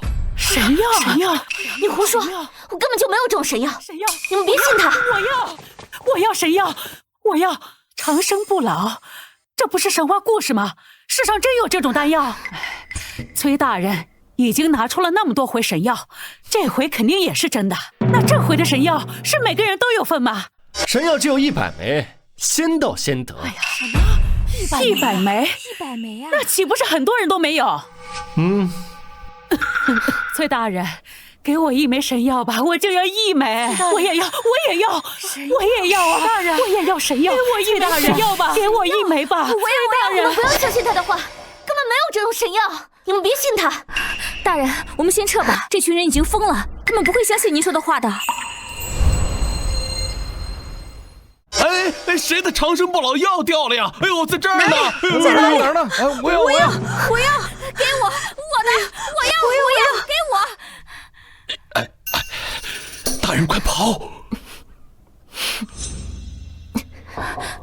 快走！大人，他们跑了怎么办？放心，跑得了和尚跑不了庙。等他们被民众闹得受不了了，自然会把药交出来的。兄弟，我最近听人说崔大人得了长生不老药，是不是真的？这我哪知道啊？我也是刚听说。要我说呀，这事儿他就真不了。那长生不老药啊，那可是神仙都难求的呀。说的也是。哎，你们别不信，我今天上午亲耳听到的。啊？哦，此言当真？当然是真的。他说的不对。当然是真的。他说的不对。这件事是一个男人说的，我听到崔大人一直在喊，根本没有这种丹药。你放屁！我怎么没听到崔大人喊？而且我亲眼看到崔大人身边的人丢了一颗神药，一群人还在哄响呢。哎，那根本不是什么神药，就是一颗破石头。你有什么证据？有话好说，有话好说。长生不老药就是真的。我看你就是被长生不老药迷昏头了。哎呀，算了，都不容易。就算有，也轮不到你。可以了，哎呀，都不容易。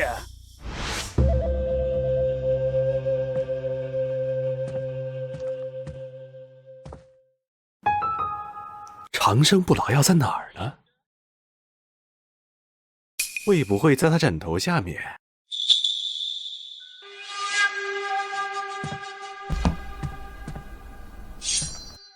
哎呦！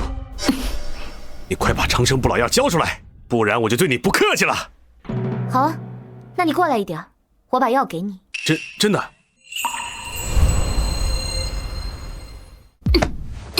哎呀！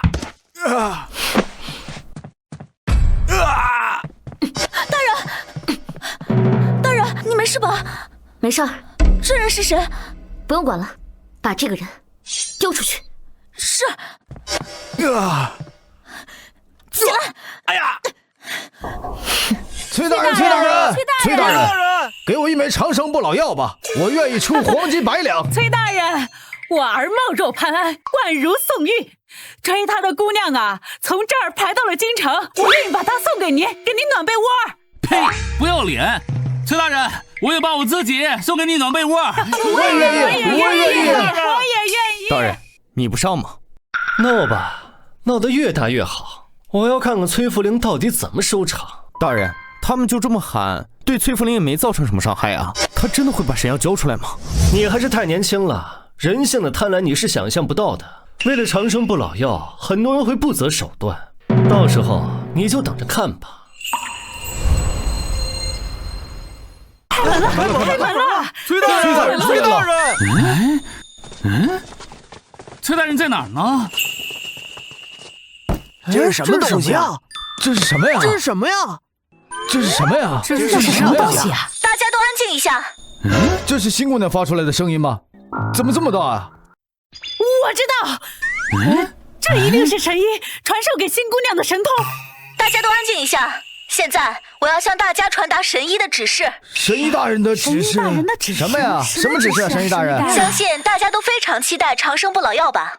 但长生不老药的数量是有限的。神医大人说了，长生不老药只吃丹药是远远不够的，还需要几味特殊的珍稀药引。为什么呀？这么说，崔大人准备给我们长生不老药了？新姑娘，您说吧，不管是多珍贵的药材，我们一定把它找回来呀。没错。那现在，请大家听神医大人讲话。什么？神医来了？神医在哪儿？这是什么东西？什么东西啊？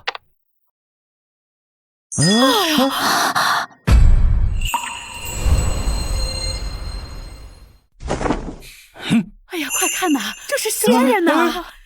吾乃太清道德天尊，怜众生疾苦，特赐下100枚长生不老药。此丹需配合3味药引，极其珍贵，唯有意志坚定者方可得到。药引1：九转还魂草，此草生于阴阳交汇之地，拥有9片叶子，使人能够起死回生。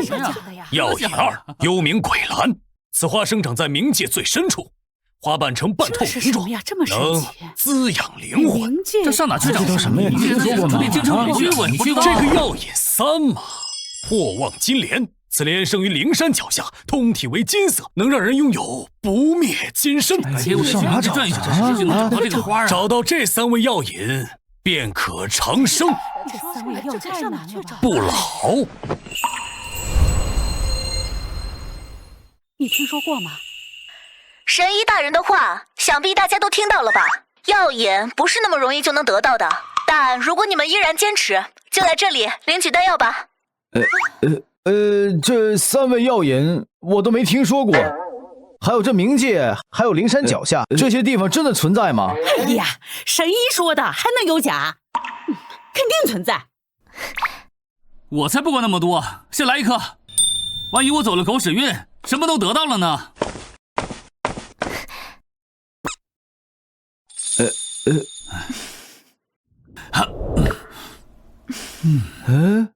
你没事吧？我能再来一颗吗？哎，你别抢啊你！这个药你有什么用？还不快去给我抢一枚！是。哎呀！给我一笔血单，还是别我的，给我一笔血单，血单是我的。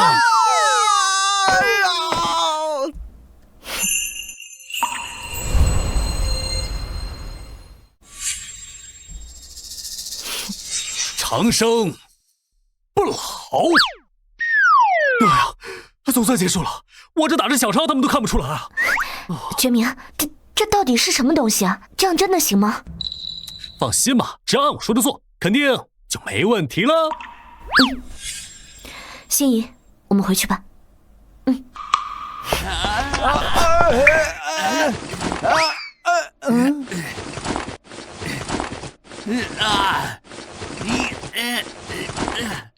大人，那3味药引怎么办？若是找不到，皇上会不会怪罪？放心，我既然有办法逼崔福灵交出丹药，也有办法逼他交出药引。你现在立刻带几个人回京，把崔福灵的父母给我抢回来。是。大人，药抢回来了。废物，你就不能多抢一枚回来？这一颗给陛下了，我怎么办？我再去抢一颗。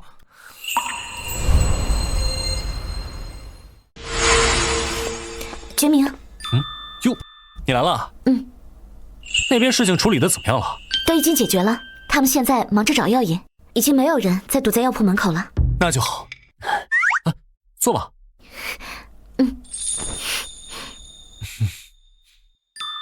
这是什么呀？这个呀，这个就是我们这个时代的医学书。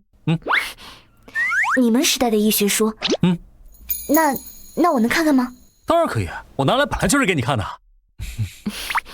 我想了一下呀，你们那儿经常出现瘟疫，归根结底是因为你们那边防疫的知识太落后了。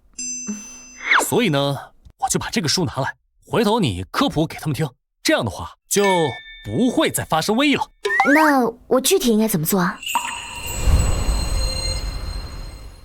具体呢，就是开办一个临时的学堂，然后把7里8乡的人全部都找过来。他们要是不来的话，就给他们发免费的鸡蛋。回头你把这个防疫手册上的内容，通通讲给他们听。等等，这免费的鸡蛋，会不会太贵了？嗨，没事的，这鸡蛋在我们这个时代便宜得很啊，放心吧。各位走过路过不要错过呀！崔大人的防疫小课堂开讲了，只要走进来听够1炷香的时间，就可以免费领个鸡蛋。真的假的？免费领鸡蛋？真的有免费的鸡蛋？听够1炷香就可以领鸡蛋，这样就能领免费的鸡蛋。真的，新姑娘，我已经听够1炷香了。三娘，给他拿一个。谢谢新姑娘。姑娘，鸡蛋给您了，拿好慢走啊。真给鸡蛋啊？我也要听，我也要听，我也要听。快进，快进。走。这是什么东西？这纸摸着真奇怪啊！听够1炷香就可以免费领鸡蛋，进去看看吧。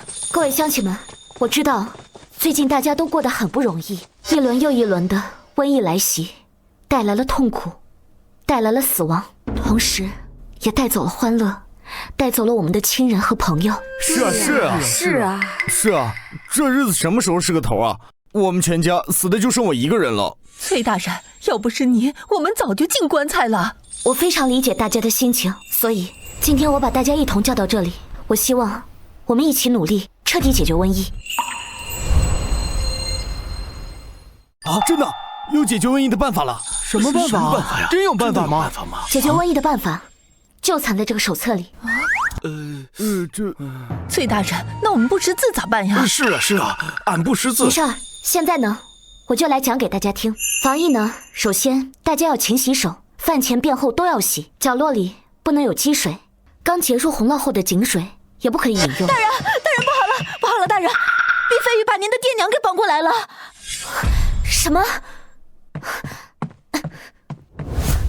爹娘！站住！再往前一步，我就把他们都杀了。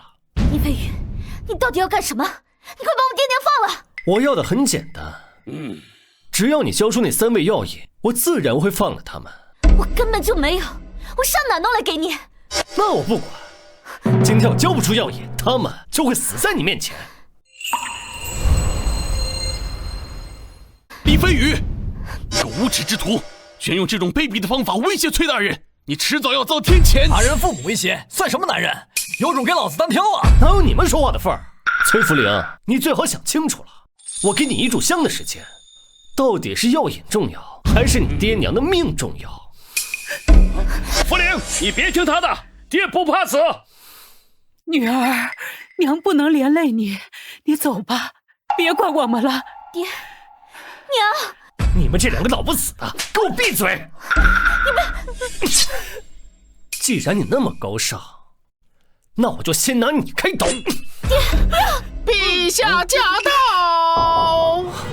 参见陛下，参见陛下，参见陛下。大家都起来吧。谢陛下，谢陛下，谢陛下。陛下，您怎么亲自来了？朕不放心，过来看看。你在做什么呀？陛下，崔福灵他目无尊上，臣多次向他索要丹药和药引，他竟然一再拒绝，简直没把您放在眼里。臣也是没办法，才把崔玉请过来劝劝他女儿。竟有此事！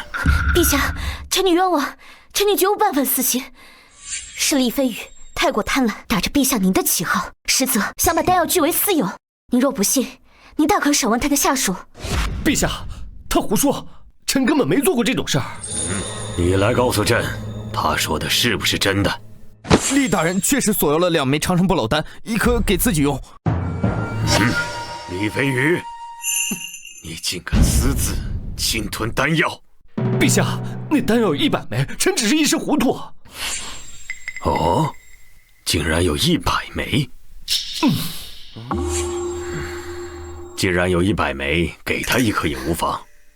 毕竟他是为朕办事，算不上什么大错。陛下您有所不知，这丹药确实有100枚，可是丹药需搭配3味药引，才能实现长生不老。这3味药引，天下只此一份。厉统领逼问我药引下落，却不告诉你，怕不是想自己用？陛下，臣真不知道那药引只有1份。陛下，您要相信我，臣做的一切都是为了您，臣是为了您好，我对您绝无二心呐。陛下，李飞宇绑架我在先，伤害我爹娘在后，我跟他势不两立。今日他若不死，臣女便一刀抹了自己。不要啊！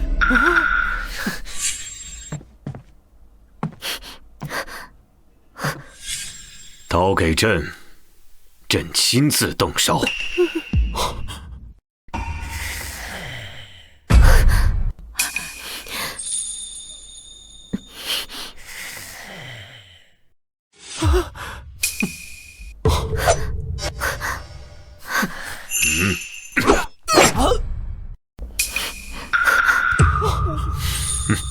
不，你不会这样的。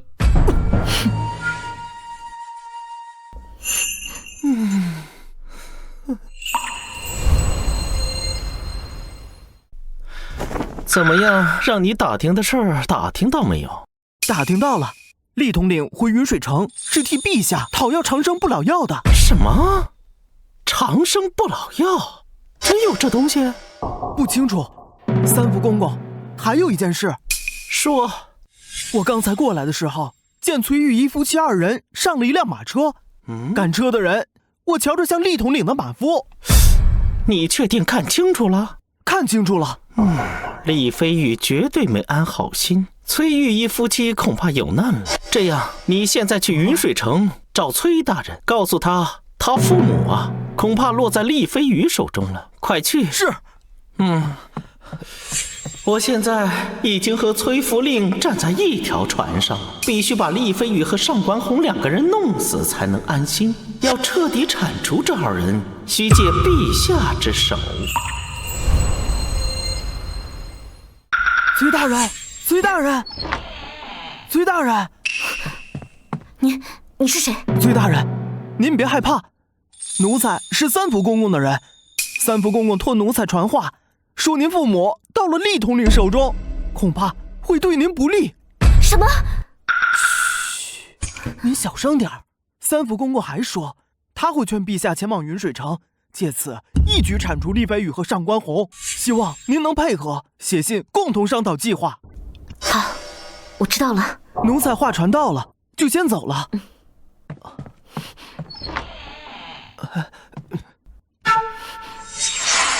决明，不好了！这么晚了，怎么那么晚过来啊？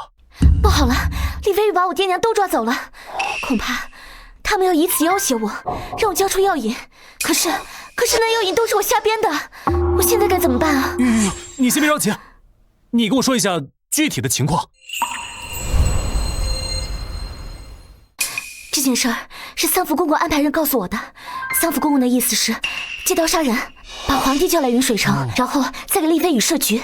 可是我爹娘还在他手里呢，而且皇帝非常信任厉飞羽。我大概明白怎么回事了。这事不难，皇上生性多疑，他派人给他求取长生不老药，难道他不害怕被人私吞吗？只要他有这个怀疑，那这厉飞羽必死。所以呢，到时候你就这样，你就说我什么看他们了。朕已经把厉飞羽给杀了，现在你可以告诉朕那3味药引在何处了吧？自然，第一味药引在蓬莱仙岛，蓬莱仙岛位于东面大湖之中，传闻大雾之时出现。第2味药引在昆仑山的死亡山谷，第3味药引在天竺国灵鹫山山脚下。好，朕这就派人前去寻找。陛下，替陛下寻找药引之人，不妨就派上官大人去吧。神医说，上官大人与蓬莱仙岛多有缘分，说不定能替陛下寻得第1味药引。不好，里面恐怕有阴谋。陛下，臣就是个大夫，我什么都不懂。不必推辞，神医说你有仙缘，你肯定能拿到，还是说你不愿意呀？臣不敢。计划成功。崔玉意，你多次解决瘟疫，救下云水城百姓，此乃第1功。朕病重时，你的神药救了朕的性命，此乃第2功。你为朕奉上长生不老丹，并透露药引位置，此乃第3功。为了嘉奖你，朕特封你为1郡之主，10亿5千，另赐大宅1座，黄金100两，良驹1000匹。哇，崔大人好厉害！大人好厉害，真是了不起！厉害了！多谢陛下，谢陛下，多谢陛下。都平身吧。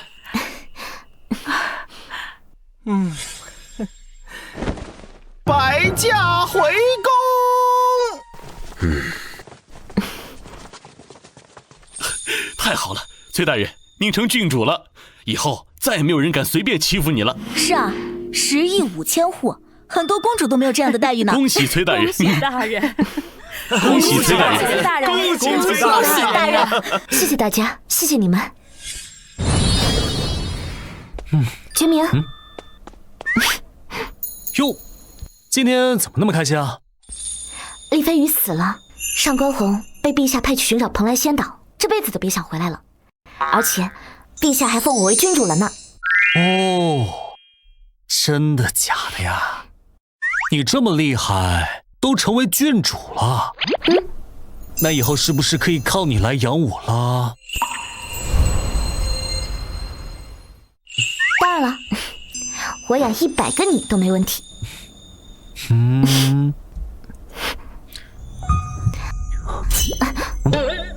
等等，店里不会有人来吧？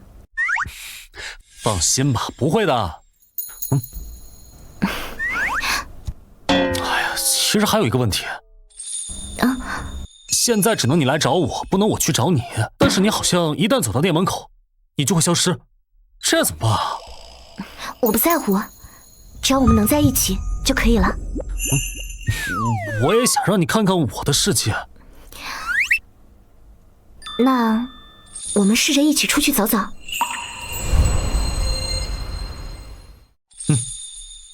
行，我们一起。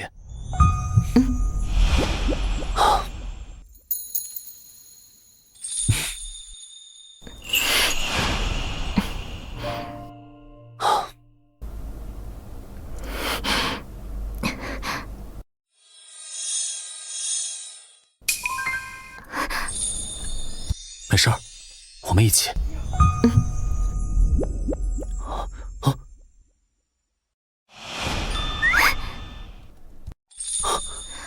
哇，这就是1000年后的世界吗？